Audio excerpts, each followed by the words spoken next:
Hi friends, welcome back to our channel. Friends, నేను ప్రతిరోజు group one విషయం పైన ప్రతిరోజు నేను మాట్లాడుతున్నా. గ్రూప్ వన్ మెయిన్స్ ఫలితాలలో చాలా అవకతవకలు జరిగినాయి. మన తెలుగు మీడియం అభ్యర్థులకు చాలా లాస్ అయిపోయారు. అదేవిధంగా ఇంగ్లీష్ మీడియం అభ్యర్థులకు చాలా బెనిఫిట్స్ అయినాయి. అదేవిధంగా ఉర్దూ మీడియం అభ్యర్థులు కూడా కొంతమంది బెనిఫిట్ పొందినారు అని చెప్పేసి నేను ప్రతిరోజు ఈ యొక్క group one mains exam results పైన మాట్లాడినా. అయితే ఇందులో మనం మెయిన్గా పరిశీలించాల్సిన విషయం ఏంటంటే, ఒక భారీ కుంభకోణం జరిగింది, భారీ స్కామ్ జరిగింది గ్రూప్ వన్లో అని చెప్పేసి ఈ మధ్య కాలంలో చాలామంది పెద్దలు మాట్లాడుతున్నారు. మెయిన్గా ఇందులో జరిగిన అవకతవకల పైన ఇప్పుడు ఎడ్యుకేషన్ ఛానల్లో చూసినట్టయితే మన అశోక్ సార్ అయితే చాలా సందర్భంలో అశోక్ సార్ మాట్లాడినారు. అశోక్ సార్ ఆరోపణ 1000 కోట్లు అయితే చేతులు మారినాయని చెప్పేసి అశోక్ సార్ మాట్లాడినారు. మన అశోక్ ఆన్లైన్ అకాడమీ సార్ ఎప్పుడున్న జెన్యున్ విషయాలే మాట్లాడతారు. అయితే తర్వాత వచ్చేసి ఇది ప్రతిపక్షాలు కూడా ఈ విషయాన్ని క్యాచ్ చేసుకున్నాయి. ఆ తర్వాత బీఆర్ఎస్ ఈ గ్రూప్ వన్ మెయిన్స్లో అవకతవకలు జరిగినాయన్న విషయాన్ని చాలా తొందరగానే పసిగట్టి వాళ్ళు కూడా ఈ బీఆర్ఎస్ వాళ్ళు కూడా గ్రూప్ వన్లో ఏదైతే అభ్యర్థులకు నష్టం జరిగిందో వాళ్ళ పక్షాన ఫస్ట్ వాళ్ళు మాట్లాడినారు. ఏది తెలుగు మీడియం అభ్యర్థుల పక్షాన మాట్లాడినారు. తర్వాత చూస్తే మనకు గ్రూప్ వన్ మెయిన్స్లో ఎగ్జామ్ రాయని వాళ్ళు చాలామంది యాడ్ అయిపోయినారు. అసలు అప్లికేషనే వాళ్ళు చేయలే, మెయిన్స్లో వాళ్ళు లేరు. కానీ సంఖ్య పెరిగింది రాసినట్టు. ఎట్లా అంటే మనకు గ్రూప్ వన్ మెయిన్స్కి ప్రధానంగా వేరే ఆల్ టికెట్ నెంబర్ కేటాయించినారు. గ్రూప్ వన్ ప్రిమ్స్కి ఒక hall ticket number, group one మెయిన్స్కి ఒక ఆల్ టికెట్ నెంబర్ అనేది కేటాయించినారు. దాని కారణంగా నేను కూడా చాలా లైవ్లా మాట్లాడినా మన ఛానల్లో. యూపీపీఎస్సి నిర్వహించే ఎగ్జామ్లో ఒకటే సివిల్స్ ఎగ్జామ్లో ఒకటే హాల్ టికెట్ నెంబరు, ప్రిమ్స్ నుండి మెయిన్స్ వరకు ఇంటర్వ్యూ వరకు ఒకటే హాల్ టికెట్ నెంబర్ను క్యారీ చేస్తారు, మెయింటైన్ చేస్తారు. ఎక్కడ ఇంకో హాల్ టికెట్ నెంబర్ను ఇష్యూ చేయరు అని చెప్పిన. అదే విధంగా ఇక్కడ కూడా మన టీజీపీఎస్లో ఇలాంటి సంస్కరణలే రావాలి. మనకు టీజీపీఎస్లో గ్రూప్ వన్లో ప్రిమ్స్కి ఒక హాల్ టికెట్, మెయిన్స్కి ఒక హాల్ టికెట్ ఇచ్చినారు. దాని కారణంగా ఏం జరుగుతుంది అనేది కూడా నేను నా ప్రీవియస్ వీడియోలో వివరించిన. ఎందుకంటే ప్రిమ్స్లో ఒక ఆల్ టికెట్ నెంబర్ ఉండి మెయిన్స్లో ఒక ఆల్ టికెట్ నెంబర్ ఇస్తే ఎగ్జామ్ ప్రిమ్స్లో క్వాలిఫై కాని వాడు కూడా మెయిన్స్లో ఆ లిస్ట్లో వారిని చొప్పించవచ్చు. అంటే మెయిన్స్లో కొత్త వారిని యాడ్ చేయవచ్చు. వాడు ప్రిమ్స్లో కూడా వాడు క్వాలిఫై కాకుండా దొడ్డిదారుల అడ్డదారుల మెయిన్స్కి వాళ్ళని నెట్టివేయవచ్చు ఎగ్జామ్ రాయడానికి. ఈ విధంగా నేను అప్పుడు మాట్లాడాను.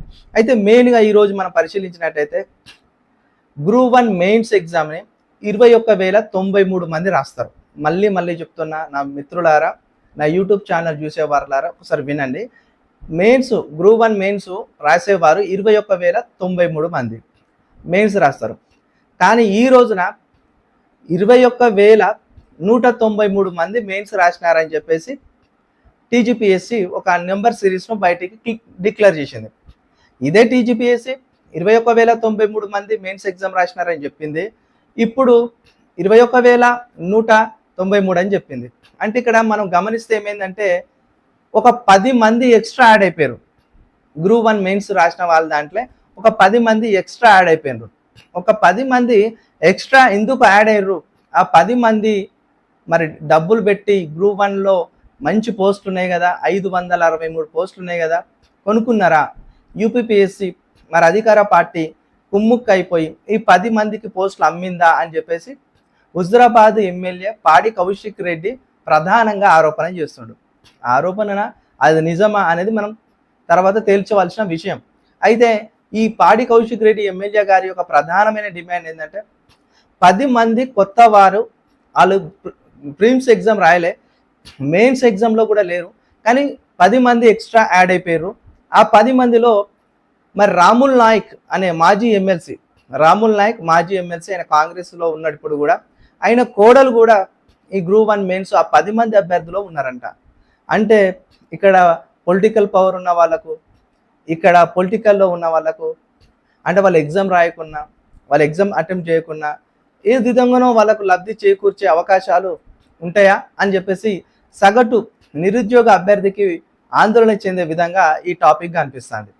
మనమేమో సంవత్సరాల కొద్దీ ఇంట్లో కూర్చోనో, రీడింగ్ హాల్లో కూర్చోనో, కోచింగ్ సెంటర్లో కూర్చోనో కోచింగ్ తీసుకొని ఇంట్లో కూర్చొని చదువుకొని సెల్ఫ్ ప్రిపరేషన్ అయిపోయి ఉద్యోగాలు సాధించాలని ఈ దిశగా ఎన్నో ఆటుపోట్లకు ఎదుర్కొని, ఎన్నో ఆర్థిక ఇబ్బందులకు ఎదుర్కొని, ఎన్నో నిద్రలేని రాత్రులు గడిపి, ఎన్నో తిండి లేకున్న రోజులు పస్తులుండి కూడా చదివి ఒక్క ప్రభుత్వ ఉద్యోగం సాధించితే జీవితము మంచిగా బాగా అనుకున్న విధముగా సక్సెస్ సాధించవచ్చు జీవితాన్ని అనుకుంటున్న మనలాంటి సగటు నిరుద్యోగ అభ్యర్థుల యొక్క ఆశలను ఇలాంటి వాళ్ళు కొనగొడతారా?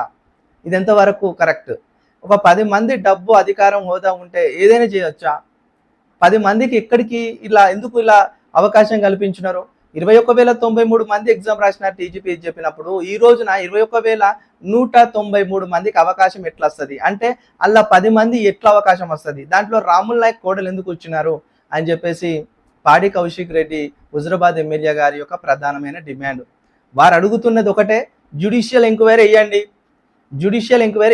నిజాన్ని నిగ్గు తీర్చండి, సిబిఐ దర్యాప్తు కూడా చేపించండి. గ్రూప్ 1 ఫలితాల పైన ఎంతమంది ఎగ్జామ్ రాసినారు, ఎంతమంది ప్రిమ్స్ క్వాలిఫై అయినారు అనే దాని మీద ఈ విధంగా చేయండి అని వాళ్ళు చాలా డిమాండ్తో కూడిన నిరసన కార్యక్రమాలు తెలియజేస్తున్నారు.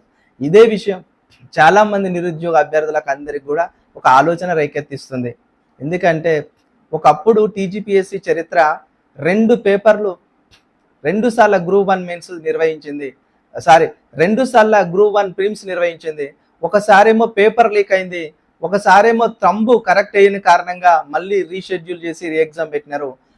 టోటల్గా పాత నోటిఫికేషన్ క్యాన్సిల్ చేసి ఫ్రెష్ నోటిఫికేషన్ పట్టుకొచ్చిర్రు. గ్రూప్ 1 563 పోస్టులు, 500 పోస్టులో రేవంత్ రెడ్డి 63 పోస్టులు యాడ్ చేసినప్పుడే చాలామంది అన్నారు ఆయన ఎవరి కోసం ఈ యొక్క గ్రూప్ 1 పాత నోటిఫికేషన్ మొత్తంగా రద్దు చేసి ఫ్రెష్ నోటిఫికేషన్ తీసుకొచ్చిండో అది కాంగ్రెస్ వాళ్ళ కోసమేనా, వాళ్ళ నాయకుల కోసమా అని చాలామంది పెద్ద పెద్ద వాళ్ళు మాట్లాడినారు. మనలాంటి చిన్న చిన్న వాళ్ళు మాట్లాడితే విషయం కాంప్లికేటెడ్ అవుతుంది.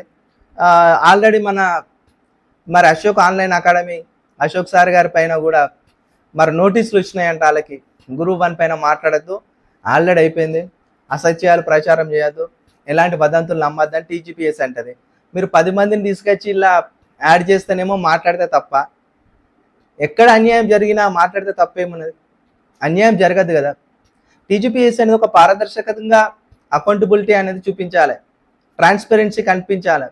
అలా కాకుండా ఎవరు అధికారంలో ఉంటే వాళ్ళకే గ్రూప్ 1 అనేది పెద్ద స్థాయి పోస్టులు అండి, రాష్ట్ర క్యాడర్ పెద్ద స్థాయి పోస్టులు అవి, తెలంగాణ సివిల్స్ ఎగ్జామ్ లాగా. అలాంటి పోస్టులు ఒక 10 మంది ఎగ్జామ్ రాయకున్నా, 10 మంది మెయిన్స్లో లేకున్నా ఏ విధంగా చూపిస్తారు మెరిట్లో వాళ్ళని? ఏ విధంగా వాళ్ళకి అవకాశాలు కల్పిస్తారు? ఇదంతా కూడా కరెక్ట్ కాదు.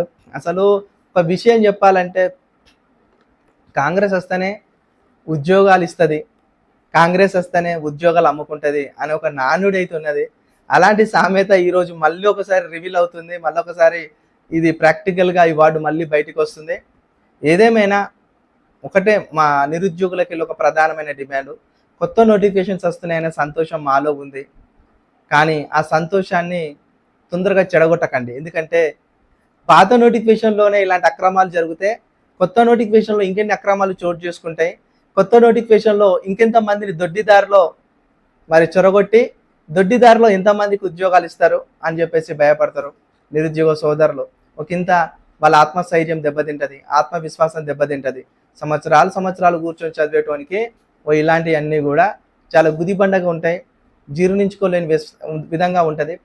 దయచేసి చెప్తున్నారు రేవంత్ రెడ్డి అన్న, ఇలాంటివి ఒకసారి మీ యొక్క దృష్టికి రాకపోవచ్చు అనిపిస్తుంది నాకు. ఎందుకంటే మీరు నిరుద్యోగుల ఎడల సానుకూలంగా ఉన్నారు, మీరు సానుభూతి వ్యక్తపరుస్తున్నారు. ప్రతిసారి పోస్ట్ పోన్ ఎగ్జామ్ అయినప్పుడల్లా మీరు చాలా సీరియస్ యాక్షన్గానే మాట్లాడినారు.